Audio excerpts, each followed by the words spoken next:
Next, we're going to talk about unsupportive friends and family members. Trust me when I tell you, I know exactly how this feels. When I approached my husband and told him that I wanted to homeschool our children, he was not interested. And as a result, I had to prove myself for him to get on board. So I get what you mean. So what are some of the things you can do if you are dealing with unsupportive friends or family members?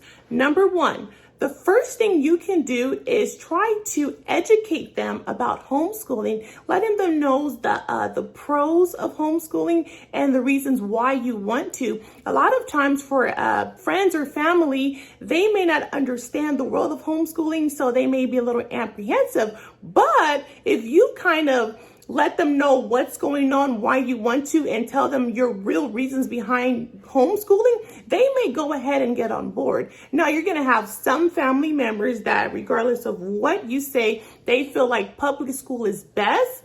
And some people, you just can't change their minds, and that's okay also, right? Now, you even have the option as a homeschooling parent to decide if you're even going to discuss the homeschooling option or not. Some people just say, listen, this is my decision. I have made up my mind, regardless of what you say, this is what I'm doing.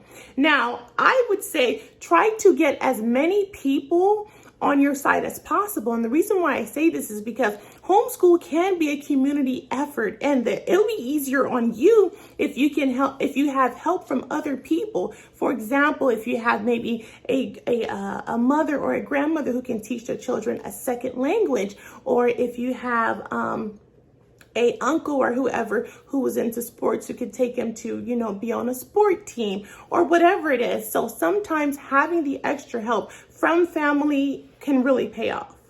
Another thing is setting firm boundaries. There are a lot of family members who feel like all because your kids are homeschooled, they have the right to ask them questions. For example, how many presidents were they? Or, just whatever the random question is to see if your homeschooler knows the answer. And my thing is, as their parent and as their educator, you can set a boundary to say, hey, listen, my children are learning what they need to learn. I don't need you to quiz my children all because they're homeschooled. That's not okay. And that takes the pressure off of you as a parent and also off of your child. So I know when you have a spouse that's unsupportive, this can be really challenging, trying to get them to come on board, especially as wives who are trying to be obedient to their husband and respect his wishes. So one of the things that I did when I started homeschooling my first child was after I talked to my husband about it and he wasn't really on board, I started to homeschool her before the age of school began. That way I kind of gave myself a head start.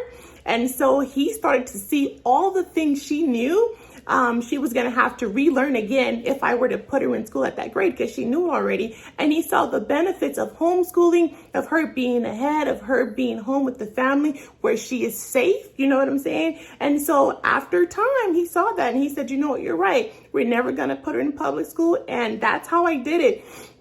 So if you are in the same position, go ahead and just start. Sometimes seeing is believing. Also, in order to homeschool, you kind of have to prepare yourself for the naysayers. There's going to be people who don't believe in your ability to homeschool or who don't believe that your child is getting a fair education. And you're going to have to prepare yourself and know that, yeah, this is their opinion, but this is not the reality. You are doing what's best for your child. So something you can do is highlight your child's achievement. And another thing when dealing with your spouse is you can involve him with the curriculum, kind of show him, look, this is what I plan on teaching the child throughout the year. And this is what public